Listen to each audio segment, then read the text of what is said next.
Chairman Stacey Mobley, please present the Speaker, Mr. Chadwick Boseman. Let's do this. Mr. President, I have the honor to present Mr. Chadwick Aaron Boseman to receive at your hand the honorary degree of Doctor of Humane Letters.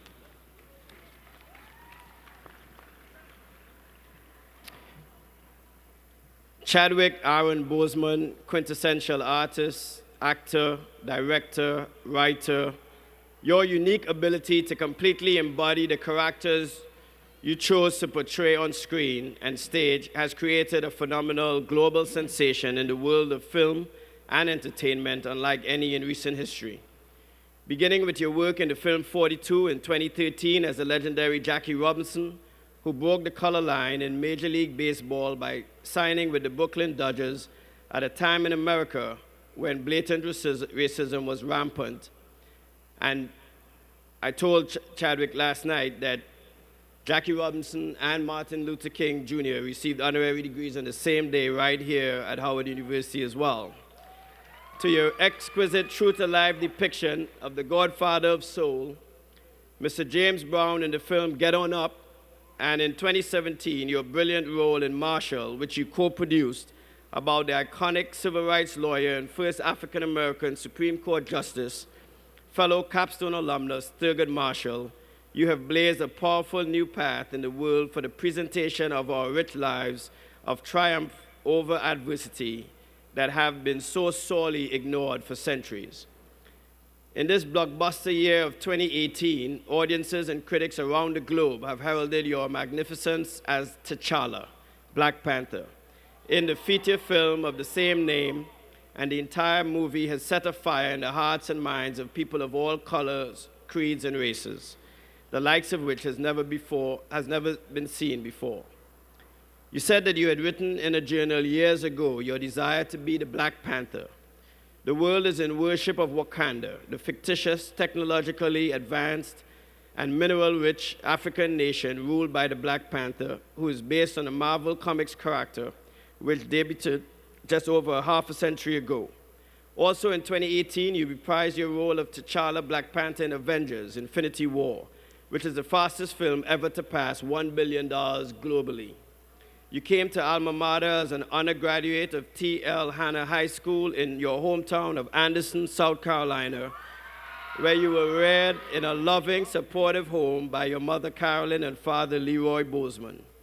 Having written and performed plays in your junior year, your focus was initially on directing, and you earned a Bachelor of Fine Arts degree in directing in 2000. You were fortunate to have taken classes from the acclaimed Felicia Rashad, who raised the funds for you and fellow classmates to attend the British American Drama Academy in London. While your plan was to hone your talents as a writer-director, it was your exposure to Rashad's teaching that opened you to the fruits of acting as well. Settling in New York, you began your career teaching drama at the Schomburg Center for Research in Black Culture in the Junior Scholars Program in Harlem in 2002. You landed your first television role on Third Watch in 2003, and had a series of other roles on CSI, New York, Law and Order, and ER, to name a few. While continuing to write plays, you felt it was possible to do it all despite your agent pressing you to choose one artistic area of focus.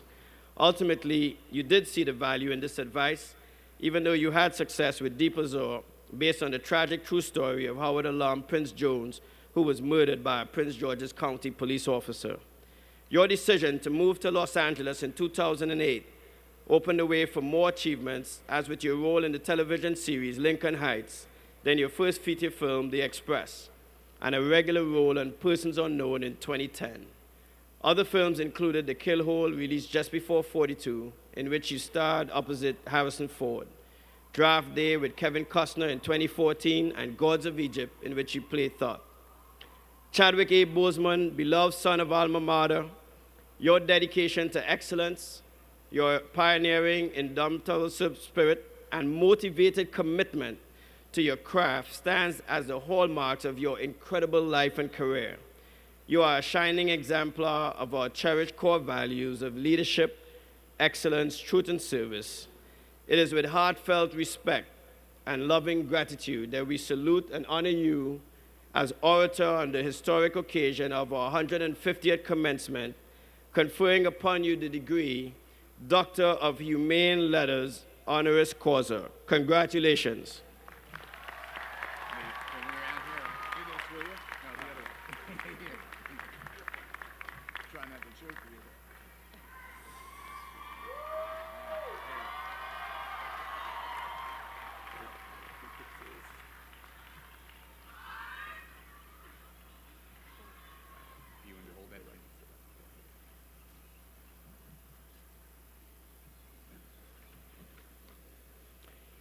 Ladies and gentlemen, I have the distinct honor to present to you our 2018 Commencement Convocation keynote speaker, Dr. Chadwick Boseman.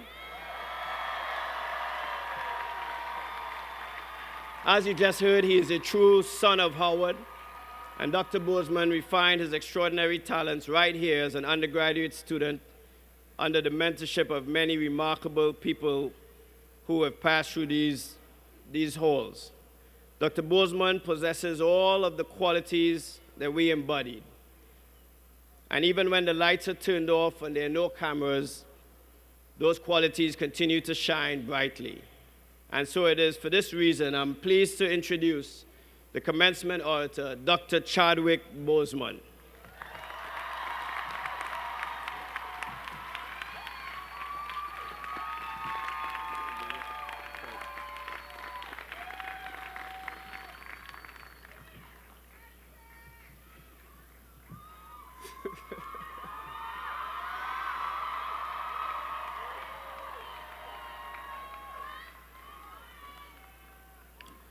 First, giving honor to the Creator and my ancestors on whose shoulders I stand. Happy Mother's Day to my mom. She is not here in attendance, but by tomorrow, she will have seen this. Let me also acknowledge my professors who have passed on to the other side. Because of work obligations over the past few years, I miss memorials that were held here for them.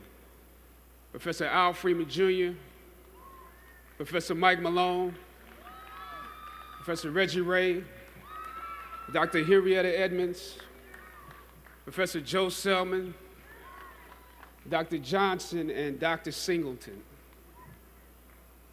Professors and instructors that may be present: George Epstein, Tony Starnes, Denise Saunders, Professor Roberts Williams, and Professor Vera Katz. Your lessons continue to guide and enlighten me to this day. To President Wayne Frederick and the Board of Trustees, thank you for bringing me back here and giving me this distinguished award. It's overwhelming to be recognized amongst this year's other honorees. I can think of no better place to be right now after the Black Panther and Avengers campaigns than to return and participate in these graduation ceremonies with you. It is a great privilege, graduates, to address you on your day, a day marking one of the most important accomplishments of your life to date. This is a magical place, a place where the dynamics of positive and negative seem to exist in extremes. I remember walking across this yard on what seemed to be a random day, my head down, lost in my own world of issues, like many of you do daily. I'm almost at the center of the yard. I raised my head and Muhammad Ali was walking towards me. Time seemed to slow down as his eyes locked on mine and opened wide. He's raised his fist into a quintessential guard. I was game to play along with him, to act as if I was a worthy opponent. What an honor to be challenged by the GOAT, the greatest of all time, for a brief moment. His face was as serious as if I were Frazier in the Thriller in Manila. His movements or flashes of a past greater than I can imagine. His security let the joke play along for a second before they ushered him away And I walked away floating like a butterfly. I walked away amused at him, amused at myself, amused at life for this moment that almost no one would ever believe. I walked away light, ready to take on the world. That is the magic of this place. Almost anything can happen here. Ain't you?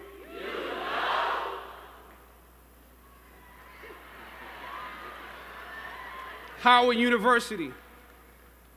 I was riding here and I heard on the radio somebody call it Wakanda University.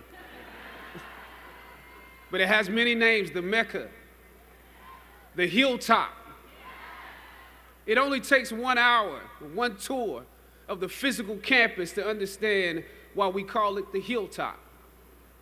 Every day is leg day here. That's why some of you have cars.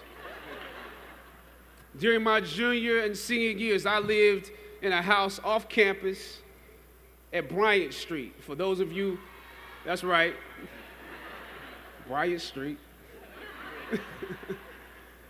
For those of you who don't know what that means, that's at the bottom of the hill where the incline gets real. Almost every day I would walk the full length of the hill to Fine Arts where most of my classes were, carrying all of my books, because once you walk that far on foot, you're not walking back home until it's time to go home for good. But beyond the physical campus, the Hilltop represents the culmination of the intellectual and spiritual journey you have undergone while you were here. You have been climbing this academic slope for at least 3 or 4 years, for some of you, maybe even a little bit more.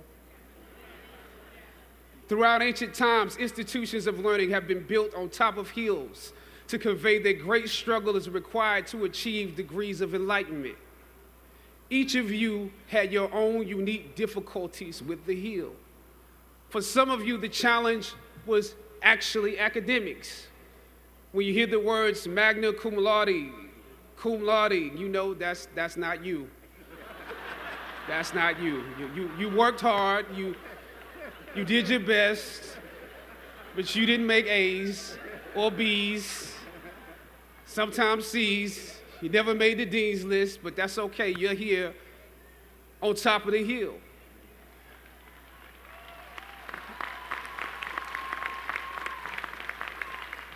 And I want to say something to that. You know, sometimes your grades don't give a real indication of what your greatness might be. So it really is okay. For others, it was financial. You and your family struggled to make ends meet every semester of your matriculation. You had to stand in one line to get to another line, to get to another line for somebody that might help you.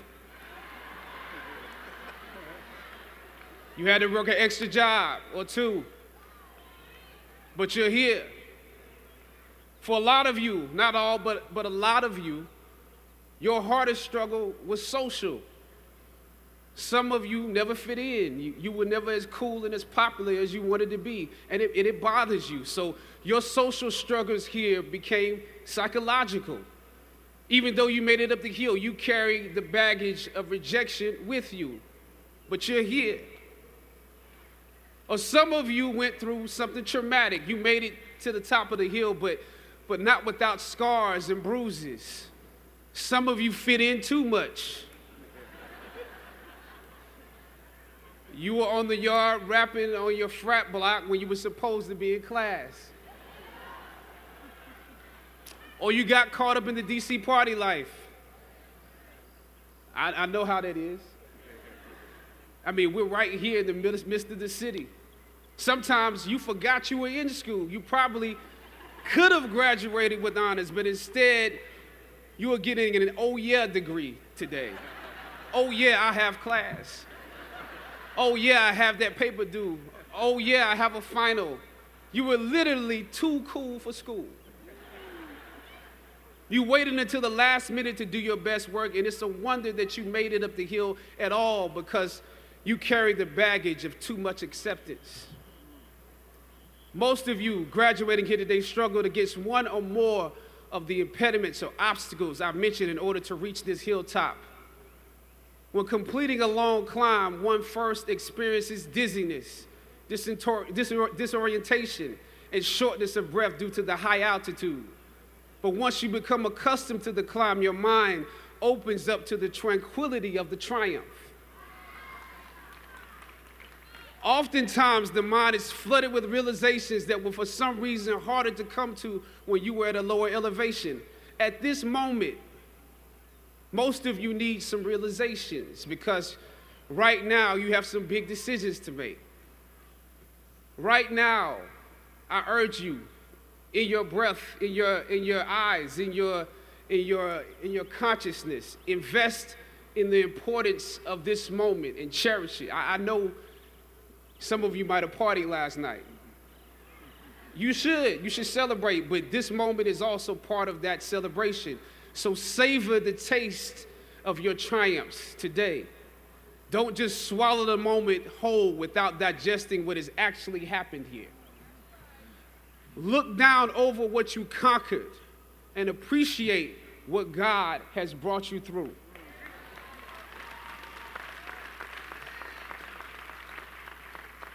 Some of you here struggled against the university itself. This year, students protested and took over the A building, formulated a list of demands, and negotiated with our president and administration to determine the direction of our institution. It's impressive. Similarly, during my years here at Howard, we also protested and took over the A building. In order to preserve Howard's annual appropriations from Congress, President H. Patrick Swagger decided to reduce the number of colleges at the university. By his plan, engineering would need to merge with architecture, nursing would merge with allied health, and fine arts, my school, would be absorbed by arts and sciences. That's how we saw it, absorbed. For many of us in fine arts, this signaled to us that our curriculums or the curriculums of students following us might become watered down concentrations.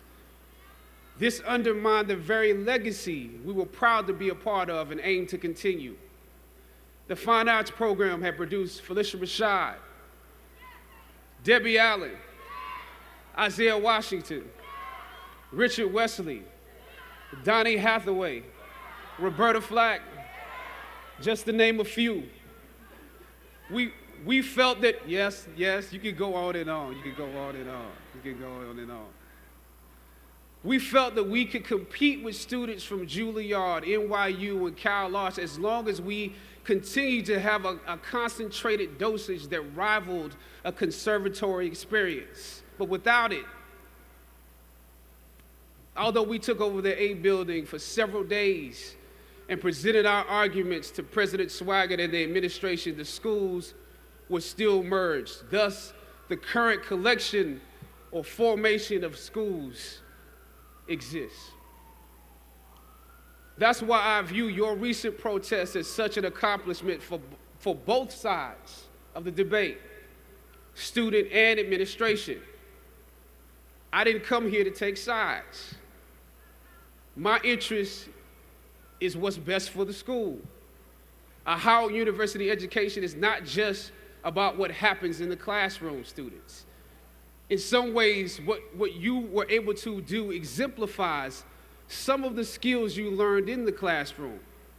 It takes the education out of the realm of theory and into utility and practice.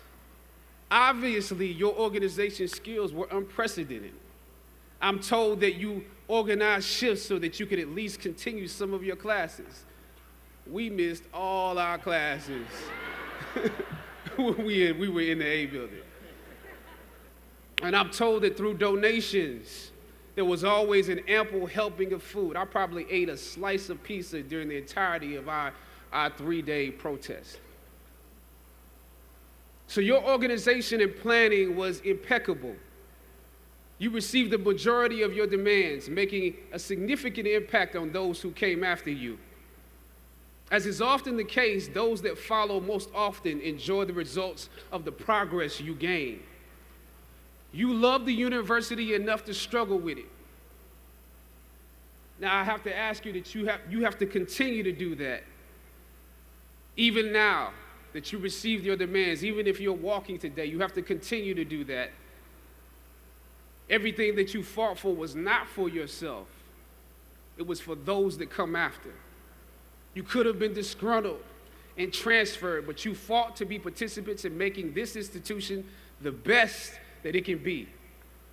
But I must also applaud President Wayne Frederick and the administration for listening to the students.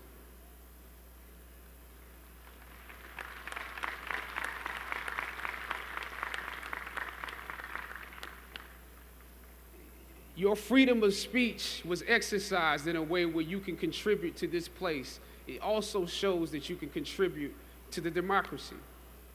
The administration and the campus police at the time when I was protesting was not nearly as open-minded as this current one. I know this was a difficult time, but because of both of you, I believe Howard is a few steps closer to the actualization of its potential, the potential that many of us have dreamed for it. Students, your protests are also promising because many of you will leave Howard and enter systems and institutions that have a history of discrimination and marginalization. The fact that you have struggled with this university that you love is a sign that you can use your education to improve the world that you are entering.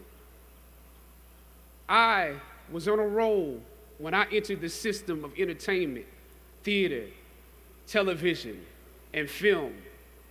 In my first New York audition for a professional play, I landed the lead role.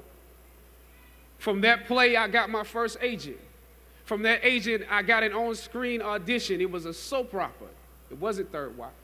It was a soap opera on a major network. I scored that role too. I felt like Mike Tyson when he first came on the scene, knocking out opponents in the first round. With this soap opera gig, I was already promised to make six figures, more money than I had ever seen. I was feeling myself. But once I got the first script, and with soap operas, you very often get the script the night before and you shoot the whole episode in one day with little to no time to prepare. Once I saw the role I was playing, I found myself conflicted. The role wasn't necessarily stereotypical. A young man in his formative years with a violent streak pulled into the allure of gang involvement. That's somebody's real story. Never judge the characters you play. That's what we were always taught. That's the first rule of acting. And any role play, honestly, can be empowering. But I was conflicted because this role seemed to be wrapped up in assumptions about us as black folk. The writing failed to search for specificity. Plus, there was barely a glimpse of positivity or talent in the character, barely a glimpse of hope. I would have to make something out of nothing. I was conflicted. Howard had instilled in me a certain amount of pride, and for my taste, this role didn't live up to those standards. It was just my luck that after filming the first 2 episodes, execs of the show called me into their offices and told me how happy they were with my performance. They wanted me to be around for a long time. They said, if there was anything that I needed, just let them know. That was my opening. I decided to ask them some simple questions about the background of my character, questions that I felt were pertinent to the plot. Question number 1, where's my father?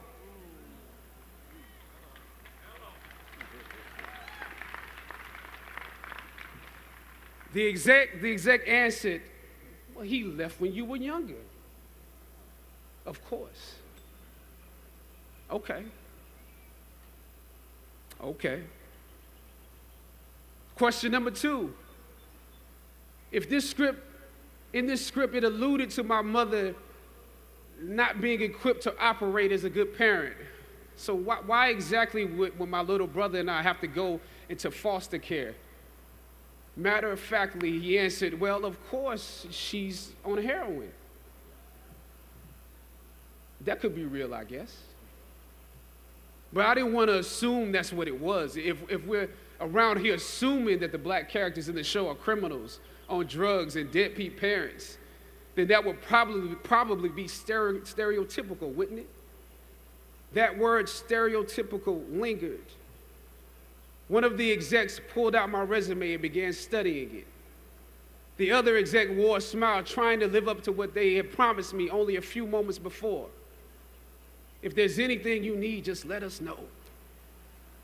She said, as you have seen, things move really fast around here.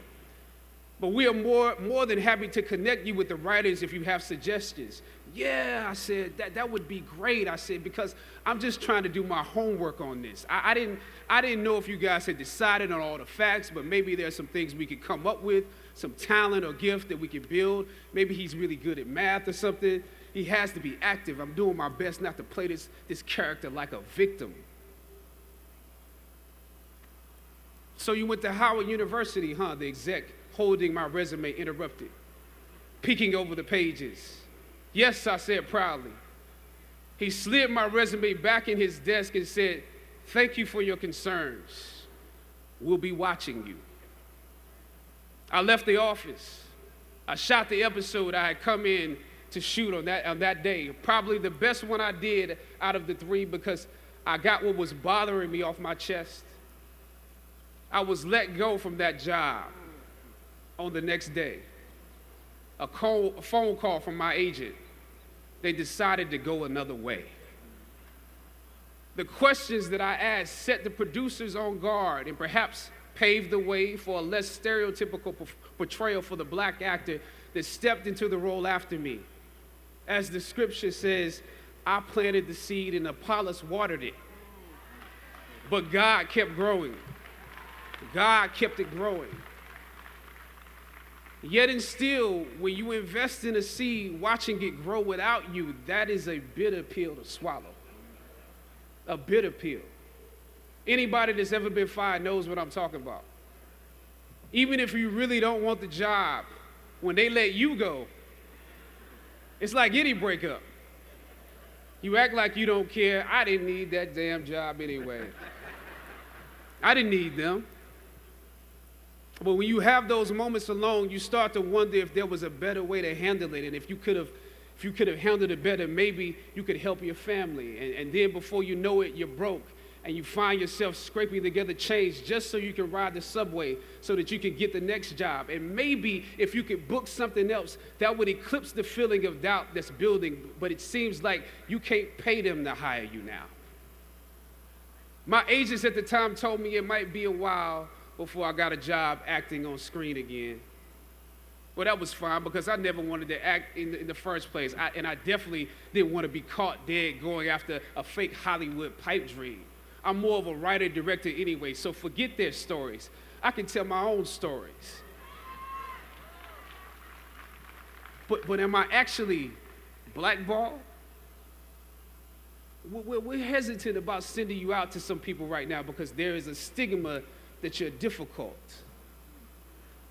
As conflicted as I was before I lost the job, as adamant as I was about the need to speak truth to power, I found myself even more conflicted afterwards. I stand here today knowing that my Howard University education prepared me to play Jackie Robinson, James Brown, Thurgood Marshall, and T'Challa. But what do you do when the principles and standards that were instilled in you here at Howard close the doors in front of you? Sometimes you need to get knocked down before you can really figure out what your fight is and how you need to fight it. At some point, my mind reverted back to my experiences here, to the professors that challenged me and struggled against me. Professor Roberts Williams, Doc Singleton, George Epstein, to name a few, the ones that would fail you out of the goodness of their hearts.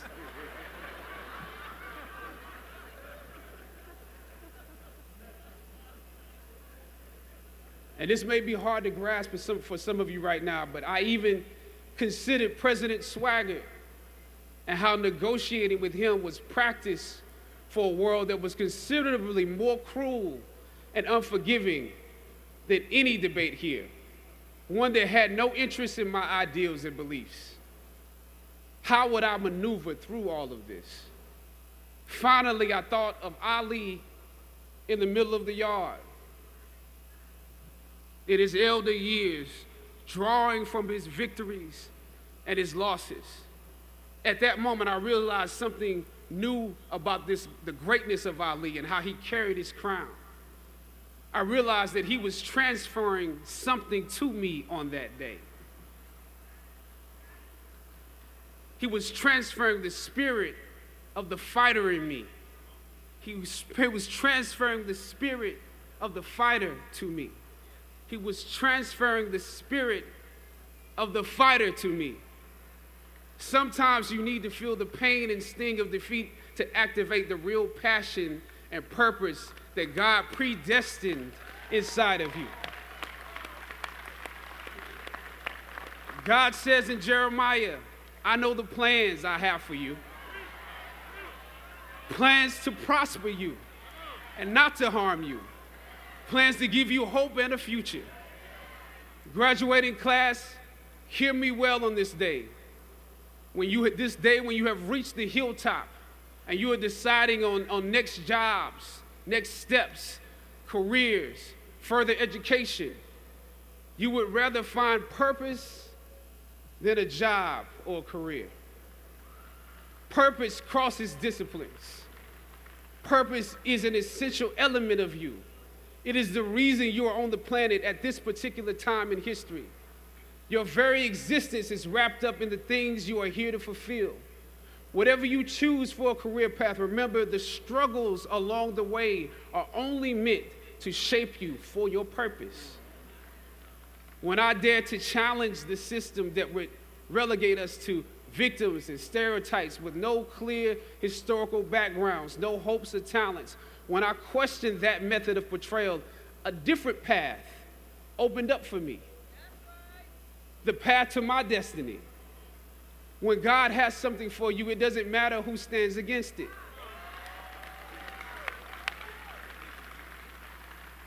God will move someone that's holding you back away from a door and put someone there who will open it for you. If it's meant for you,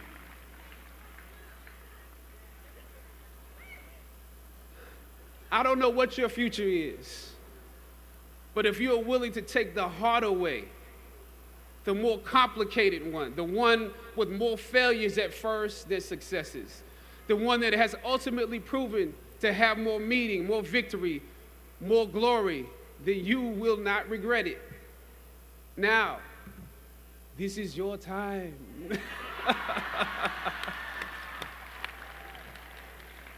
The light of new realization shines on you today. Howard's legacy is not wrapped up in the money that you will make, but the challenges that you choose to confront. As you commence to your past, press on with pride and press on with purpose. God bless you. I love you, Howard. Howard forever.